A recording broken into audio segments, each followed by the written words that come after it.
Hello, a very good afternoon and welcome to the latest episode of the We Are Careers show. Now, it's political party conference season, and so we have a very, very topical topic of conversation today, which is all around thinking about our students, our kind of parents, our other kind of influencers, potentially being kind of encouraged to take on very simplistic narratives around educational pathways, and what can we potentially do to challenge that in our role as careers professionals. Now, we're joined today by Ben Rowland, who is the author of Understanding Apprenticeships, a student guide, and we are going to be introducing him very shortly after we've kind of done our introductions to the show, and we're very grateful to kind of have Ben with us, and hopefully all of you that are joining us today are also very keen to get involved in this conversation too. Now, if you're joining us for the first time, very warm welcome. So We Are Careers is your fortnightly kind of bite-sized CPD offering from the Career Development Institute, something that's there not just for kind of career development professionals in the UK, but also internationally as well. So very, very warm welcome. Great to have you all with us. If you've not met me before, my name is Chris Webb. I'm a higher education career consultant and a registered career development professional with the CDI. And I'm joined, as always, by my fantastic co-host, Meet Sabiha. So Sabiha, how are you doing today? Are you having a nice Wednesday so far? I'm currently, I'm hoping, nursing a sprained ankle, and it isn't anything too more seriously. So if anybody's watching right now, maybe perhaps you've had to take some time off work to recuperate because maybe you've got the flu, COVID seems to be doing the rounds at the moment. So if you're watching us on your lunchtime because you've had to take some time off work, let us know, pop it in the chat, But thanks, Chris, as always, for a really warm welcome, and welcome to you. Yes, you are lovely, amazing viewers. Now, we need your support. And what I mean by that is that we are trying to build up this channel, and so that this content can reach even more eyeballs, whether that's in the UK here or internationally. So please, if you're following us and you've now become a regular viewer, or maybe you're watching for the very first time, please hit that subscribe button on whatever platform that you're currently watching us on. And as Chris highlighted, we've got a great topic today that we're going to be exploring. And I want you all to join in with the conversation. So the chat box, that you'll find on whatever platform that you're watching, please get those keyboards ready and start typing and join in the conversation, because we're going to be exploring today, are students and parents and carers in danger of being influenced by an overly simplistic narrative when it comes to choosing educational pathways? Join in the conversation, share your views. We're always keen to hear about them. This week, as always, at the end of the show, we do the CDI news as well as the wider news, what's happening in the sector. And I've got 3 great CDI updates, which include the latest website features that are being released for members and non-members. I'm going to be announcing the keynote speakers for the CDI Summit that's coming up on Monday, the 4th of December. And then I've got a What's On guide for your CPD with the CDI. So make sure you stay tuned till the end. For those of you that don't know me, I'm known as Meet Sabiha, and I work internationally helping professionals get unstuck and get back into career flow without the stress and the overwhelm. And I'm also the creator of the I Am Thriving Career Coaching Program, where I teach and work with international coaches to help them enhance and provide more transformative career coaching experiences.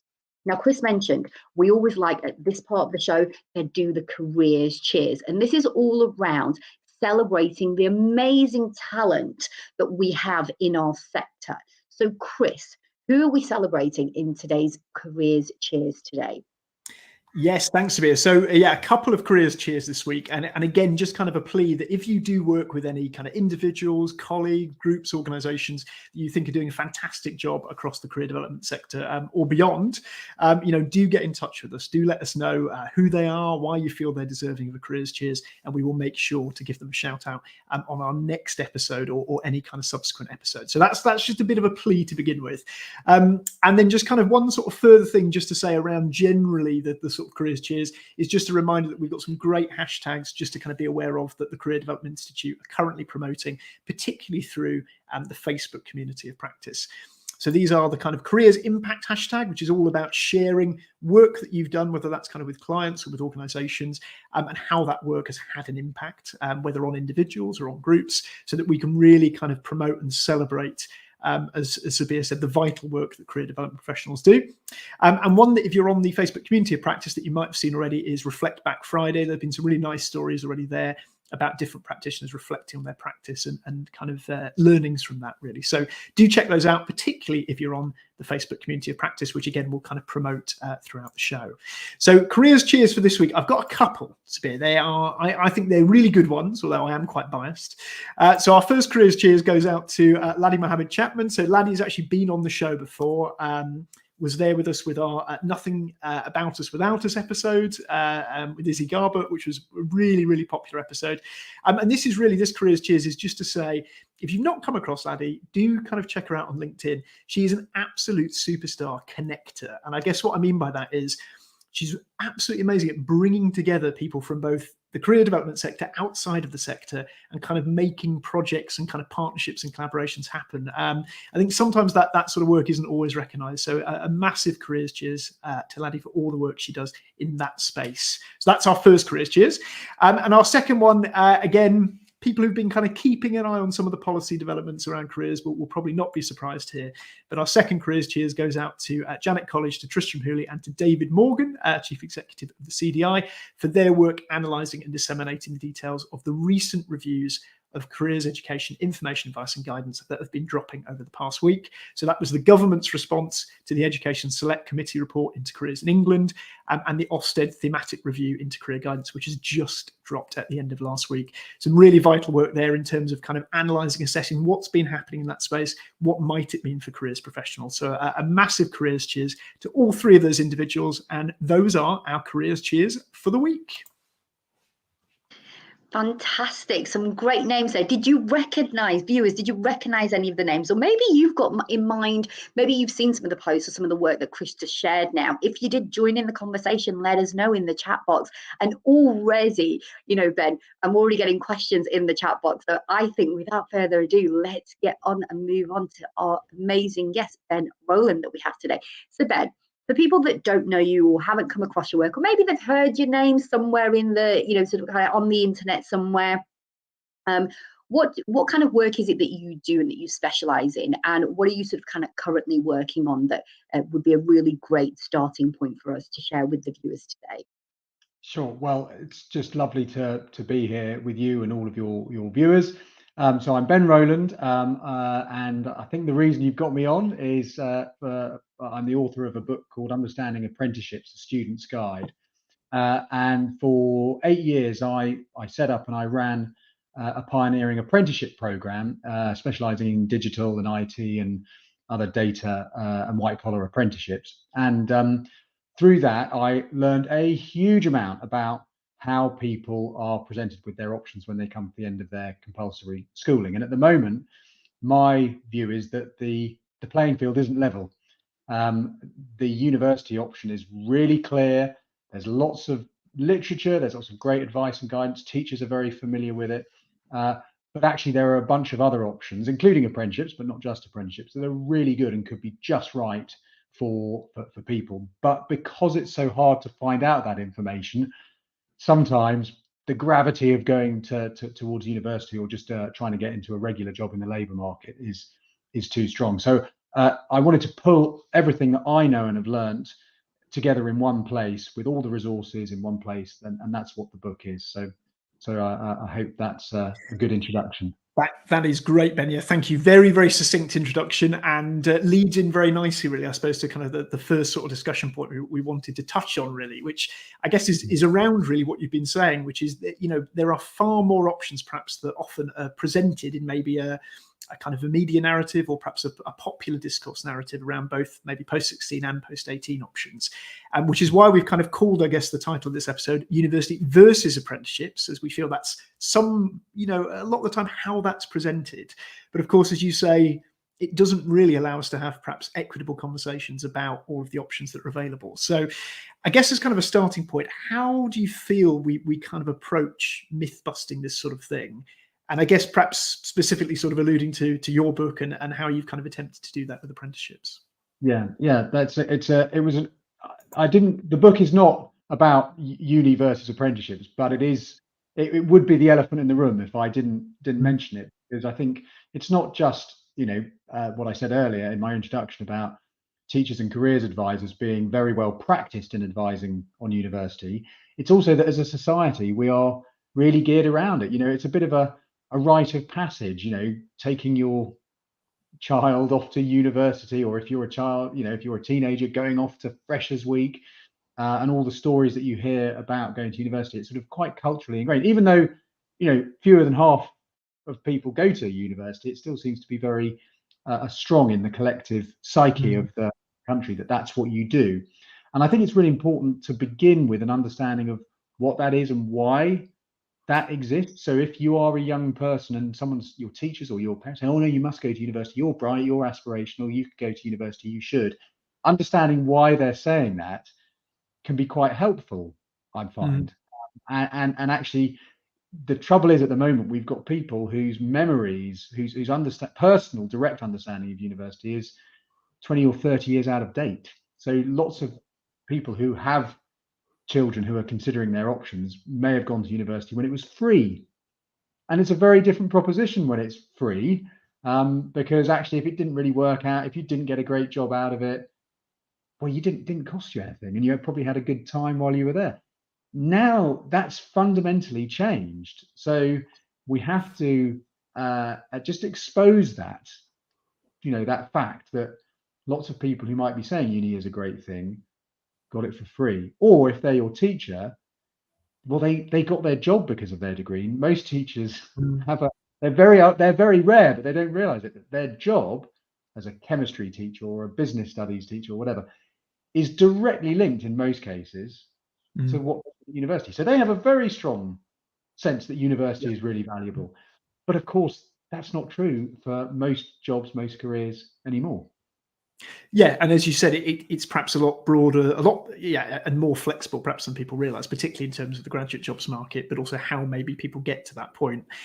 Coming back to kind of the apprenticeship side, particularly, because as you said there, I think sometimes there can be that lack of understanding, or maybe kind of outdated understanding about university. And perhaps we see sometimes the same is true for apprenticeships, that maybe quite simplistic portrayal of what it is and how it works. Oh, great, it's earn while you learn. Fantastic. We're just going to look at that. And often I think we find with clients we work with, when faced sometimes with the realities of actually what does that apprenticeship involve, it's far more detailed, it's perhaps far more complex, particularly around maybe the application process, than sometimes kind of students think. So with the book itself, kind of what have you sort of done there, I guess, to kind of address some of those things, and where do you feel there's sort of those knowledge gaps at the moment when it comes to apprenticeships? Yeah. Well, the first thing is to confront head on that myth that still persists. This is 10 years after I managed to get Google to take on apprenticeships, which they've done every year ever since.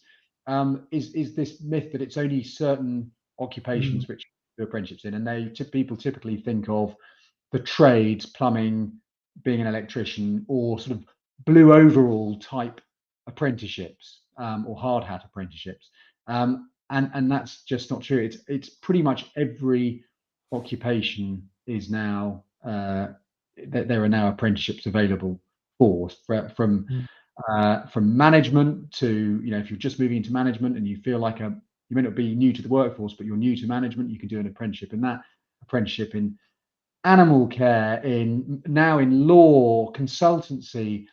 From January, they're starting the first medical doctor apprenticeships, which means you'll be a fully qualified doctor, exactly the same as someone who's gone to the poshest university in the country, but you'd have done it through an apprenticeship. So pretty much every occupation is covered. So that's the sort of number one myth that still needs to be bust. But then I think you're absolutely right. Well, people say, well, with all this talk about apprenticeships and promotion of apprenticeships, surely it's then really quite easy to apply for.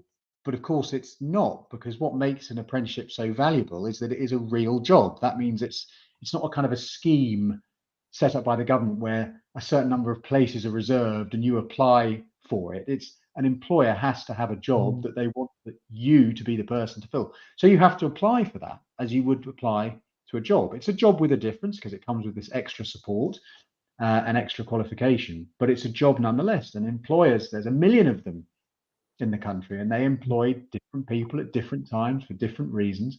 There is sadly no single form that you can fill in that can be fired off to every employer that will magically work for them. Although UCAS is doing a great job of incorporating apprenticeships, at the end of the day, people who are going to employ you are still going to want to meet you and test that you're right for them.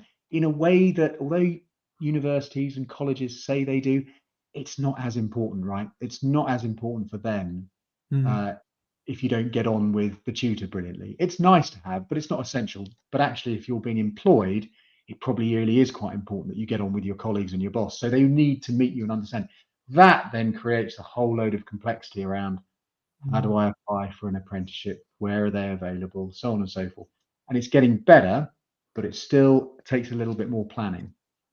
What do you think, I guess, at the moment is sort of missing? Because I just want to come back to this comment from Emma Hill in the chat, and I know, Sabiha, you're going to pick up some of the other comments kind of afterwards. But I think this is a really important one, because I think this will resonate with a lot of career development professionals who, you know, typically don't have this kind of either or binary approach to kind of educational pathways. Usually we're much more focused on which of those pathways might be best for you within your career development journey right now. And a couple of people have mentioned, you know, you can come back to these later. I think that's another myth that often we tend to bust with students who I work with in universities. Yes, an apprenticeship could still be an option for you even after completing a degree, which I think sometimes they're quite surprised about. But I think this is a really important point around, does it need to be this kind of either or? And actually, you know, we talk about there are different pathways you can take during your career, but how do we get that narrative out there when it seems to be perhaps so easy to have that kind of either or binary discourse? What I guess do you feel is missing at the moment, or what would you like to see moving forward that we perhaps don't have within that kind of discourse? Yeah, well, I think it's an incredibly important point, and I talk about it very specifically in the book, which is there is no forever decision to be taken aged 18 or 19 or 15.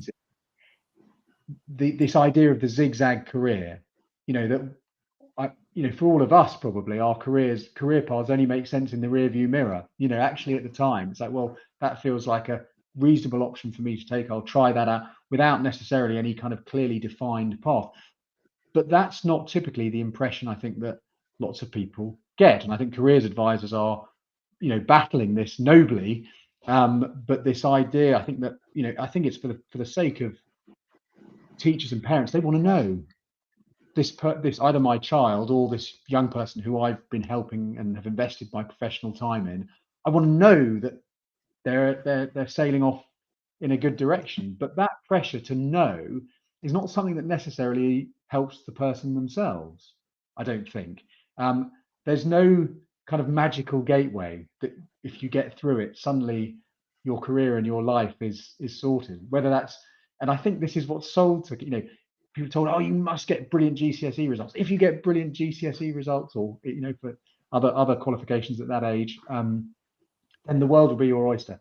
And then you get through it and say, sorry, we meant A levels. Get your A levels or your higher, get them spot on, and then the world will open up. And of course it carries on. And then actually it's just not the case that you ever reach a moment where you've reached the sunlit uplands. Your career is, and that's what's exciting about it, right? Is that there's always more to do. It's always exciting.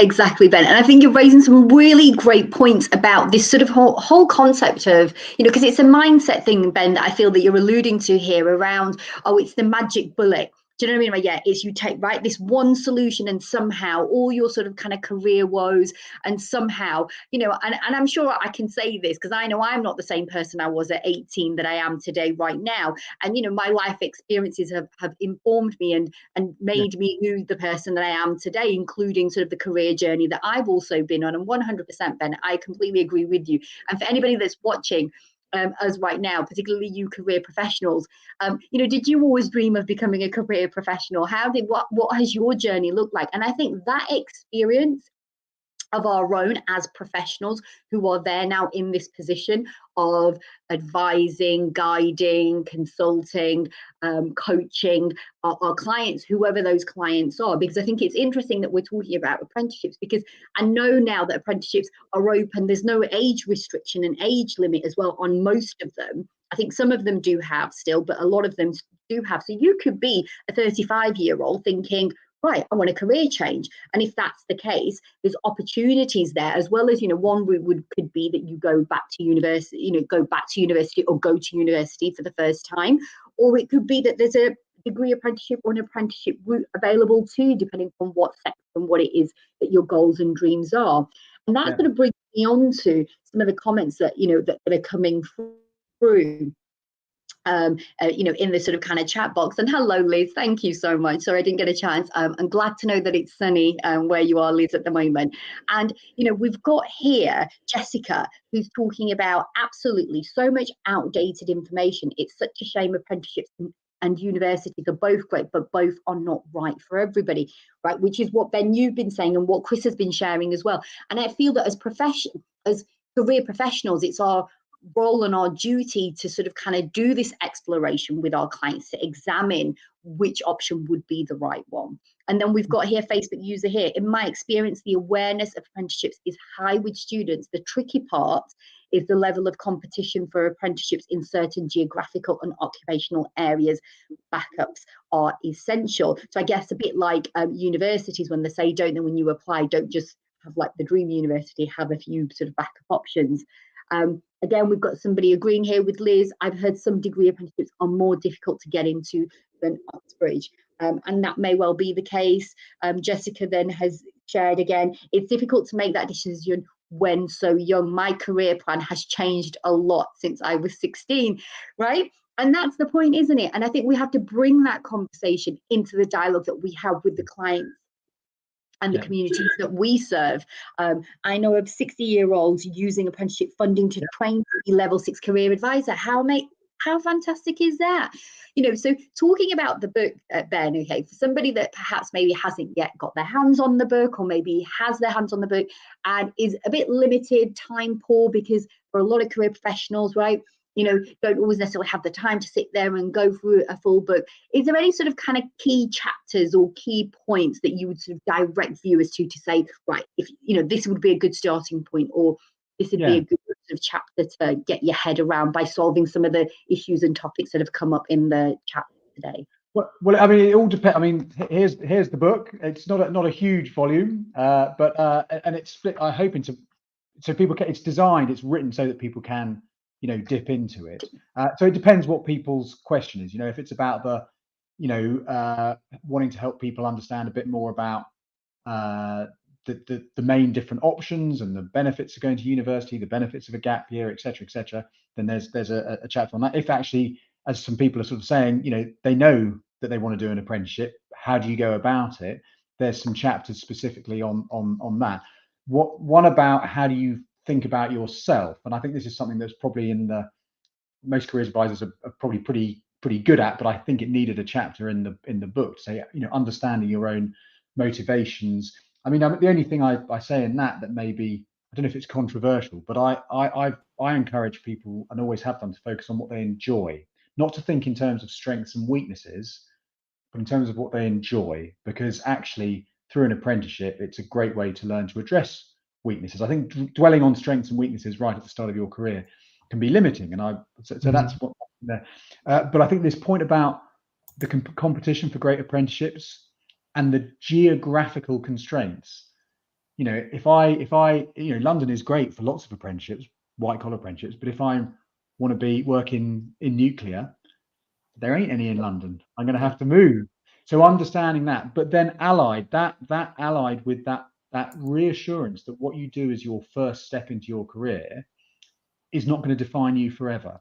So just taking the pressure off. And actually, there's a great case study in the book of someone who is having a flying career. They're now 10 years into their career, did an apprenticeship. And I knew him then 10 years ago. And he applied initially for his dream apprenticeship with Facebook. What an amazing opportunity. Set his sights on it, didn't get it. Landed up in what looked very much like a kind of a B stream apprenticeship, and actually has flourished in that. And it says in the case study, actually, I'm glad I didn't end up in Facebook, because I wouldn't have had the varied, rich career path that he has experienced. So there's something there about, get yourself a good apprenticeship that's good for you. Don't think about the best or the perfect. Give yourself a little bit more leeway and get yourself going into one that's good for you. But finding one that's good for you is something that takes care and planning. I think it's a super, super important point to end on, because, a couple of reasons, really. So number one, what you've just said there ties in really nicely with what Angela's kind of talked about in the chat, which is, always telling my student clients that you're making a decision to continue your education now rather than kind of, as you were saying, having to think about exactly where that might lead in the future, or, you know, having all of those steps kind of planned out. Only having to decide immediate next steps, whether that is kind of the work route or training education route, and very much linking back to what you were saying around focusing on favorite subjects, interests, skills, strengths, that kind of mixture of things, and not having to kind of pin yourself down too much to one thing, and finding courses that kind of reflect this. I think that idea of like the next step not being the final step is something we experience quite a lot, certainly in a university setting and in a number of other education settings. So I think ties in so nicely to what you're saying. And the final thing I just wanted to mention on, you know, in relation to your comments around geographical location, competition, those sort of things, many kind of our viewers might be familiar already with Alan Bullock's regular blog around higher and degree apprenticeship vacancies in the UK. It's a really nice example of kind of live labour market information and updates. So if you've not kind of checked it out, I'm popping it up on the screen now. Alan does these regular blogs all about overviews of higher and degree apprenticeship vacancies, where they are clustered in the country, the different titles, the different varieties, the different sectors involved. And it's fascinating to read, if, you know, again, to kind of, I guess, contextualize some of the stuff you've been talking about today, Ben. So a couple of things to sort of drop in there. But as always, we are coming rapidly to the end of the show. Ben, we've already kind of, I think, plugged the book a couple of times, but any final things to say just on the book in terms of where people can find it, and if they are interested in getting themselves a copy before we finish the show today? No, well, thank you for the opportunity. Thank you to your viewers for indulging me. So there it is, Understanding Apprenticeships, a Student's Guide. At the moment, it's the only place I know where I know for sure there is stock is on Amazon. So you can get it on other bookshops. I've got people who have ordered it through their local bookshop if you prefer. But on a couple of other places it's sold out, which of course is nice in one way. But I do know that Amazon have got some new stock, so you can just go on there and type in my name, Ben Rowland, or Understanding Apprenticeships, and it will come up and is available to buy. And any final tips, Ben? So, you know, based on this sort of kind of conversation, because there were so many angles. I mean, I wanted to kind of come in from the perspective of the employer, because the work that I do involves working with a lot of employers. And just this week, funnily enough, this subject came up where, on behalf of an employer that I'm consulting for, was looking for apprentices. And we were sort of kind of exploring and trying to find local providers and you know, how that would fit in with the brand and, you know, all of these things. And we didn't even get a chance. So as always, we always sort of kind of run out. But if there's any tips or any sort of kind of recommendations or final sort of suggestions that you have for the viewers, is there one or is there a few that you have for the viewers today? So viewers, as in for the careers advisors themselves, people sitting in that space who are in the position of it, sort of kind of, you know, need to be informed, and who are then sort of kind of passing that knowledge on to their sort of communities and clients that they serve. So that's a really interesting question. I think the unsung heroes or sometimes villains, I mean the people who are really important for the success of an apprenticeship are the line managers. Who's going to be your line manager? And therefore advising, if people are kind of saying, oh, I'm thinking about doing an apprenticeship, to make sure that they bear that in mind and should probably meet who their line manager is going to be before they say yes to an apprenticeship, because that person is more than the training provider, more than the employer. Is that person interested enough in you and able to nurture you and look after you and develop you? If they are, everything else doesn't really matter. You're going to have a great apprenticeship. So I think that's the thing that sometimes gets missed. I could totally sort of back that up. I think just from anecdotal experience, Ben, working with kind of apprentices in the university I previously used to work with, and that was such a common theme in terms of how those apprentices felt their development was going, was so often down to that individual that was line managing. So I think it's a really, really strong point, and a good little nugget to take away before we move on to our news section. I know. And that's it, folks. That's all we've got time for today. As one Facebook user said, great to hear from you and get an introduction to your book, Ben. Thank you. So we're going to leave it there. But please, viewers, the conversation doesn't have to end here. Follow Ben on social media. I know he's active on LinkedIn. So, you know, hit that follow button for Ben. There you go. It's on screen there, and Twitter as well. And continue the conversation with other fellow colleagues, as well as, you know, of course, you can follow Chris and I as well to keep up to date with the latest sort of kind of topics and themes that we cover. So thank you, Ben, so much for joining us. And we head on over to the CDI and the sector news. So I've picked out 3 sort of kind of stories for today. And the first one is the new soon to be released CDI website. And just the other day, Susan shared the latest features that you can expect to see.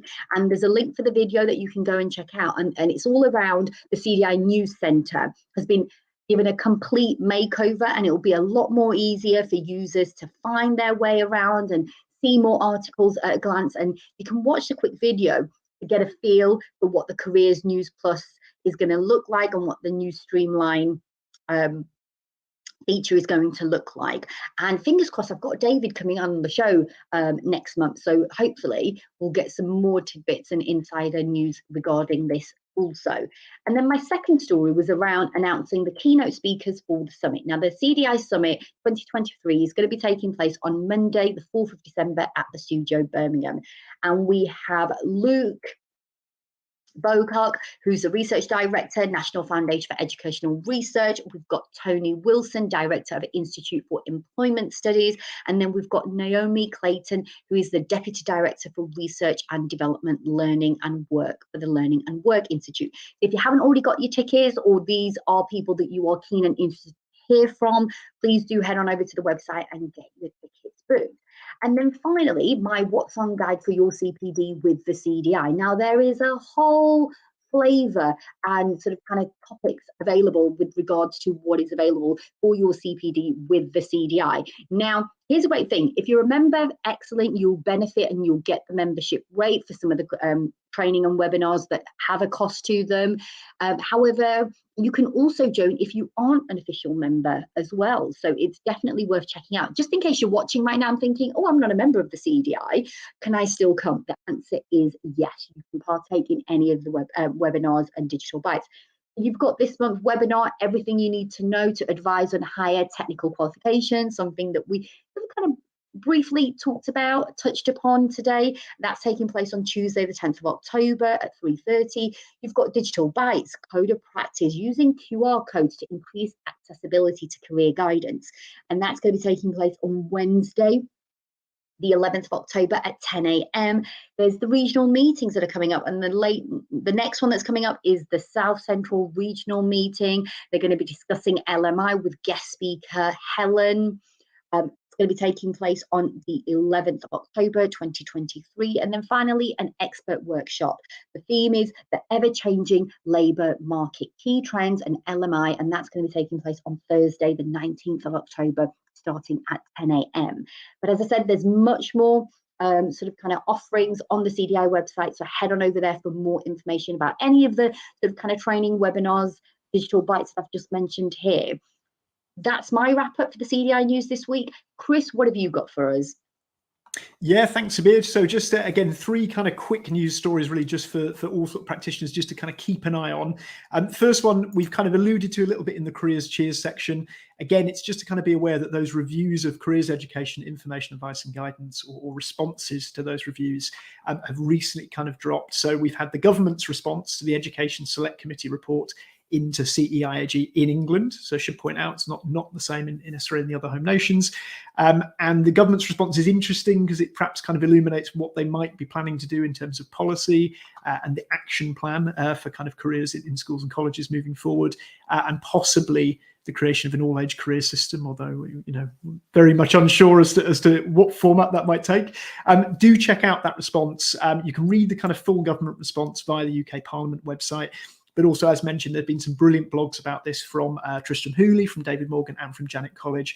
So do check out not just kind of what the government is saying, but also what some of the kind of key sort of members of the sector feel that might mean in terms of a kind of plan of action moving forward. And you can also read about the Ofsted thematic review of career guidance that's just come back via Janet College's blog. So Janet's really kind of delved into what Ofsted have been saying about the delivery of career guidance in schools. There are some questions in there about the methodology they've used, which schools they've kind of gone out to, the sample size. But obviously it's a very important review in the sense that it's going to inform Ofsted inspection criteria, which, as we know, for schools is such a key thing that they hold kind of an importance of, and obviously will understandably have an impact on how careers is delivered within schools moving forward. So that is something really to keep an eye on to see where those 2 sort of reports go.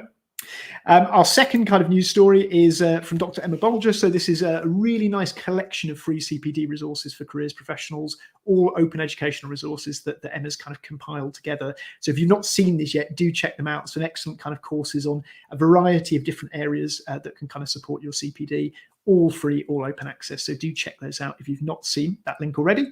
And finally, it's really just a reminder that it is political party conference season in the UK. We currently have the Conservative Party conference going on in Manchester, which I'm sure everyone there has not failed to miss in the news this week. But it is really worth kind of keeping your eyes peeled for some of the announcements coming out of there, both from opposition parties and from the current government. Obviously, the big headlines at the moment are around HS2 and what might happen with kind of infrastructure in the north of England now that kind of aspect of the HS2 leg, the northern leg, has been scrapped. But it's also worth looking. There have been some comments this week from the Education Secretary around redirecting university funding to apprenticeships, but how and what that will actually look like remains very vague. So really interesting to keep an eye on these things. We know that they're going to inform either current government policy or perhaps what's talked about in the run-up to next year's general election. So do keep an eye on that. And yeah, try not to get too frustrated at the vagueness of some of these news stories. So that very much ends our news for this week. The final thing really to say is just please do join us next time. So our next episode is going to be on Wednesday, the 18th of October at 12 o'clock. And we're going to be joined by Danny Mertzer, AI and Career Development Mastermind, who's going to be talking a little bit about his work with generative artificial intelligence in the careers sector up to date. So do join us for that one. But until then, all that remains to be said is have a wonderful fortnight. Big thank you to Ben for joining us today. Thank you to all of the viewers who are watching either live or watching back on recording. Thanks to Sabiha for being a fantastic co-host. And thank you to all of you watching. Have a wonderful fortnight, and we will see you in a couple of weeks' time. Take care.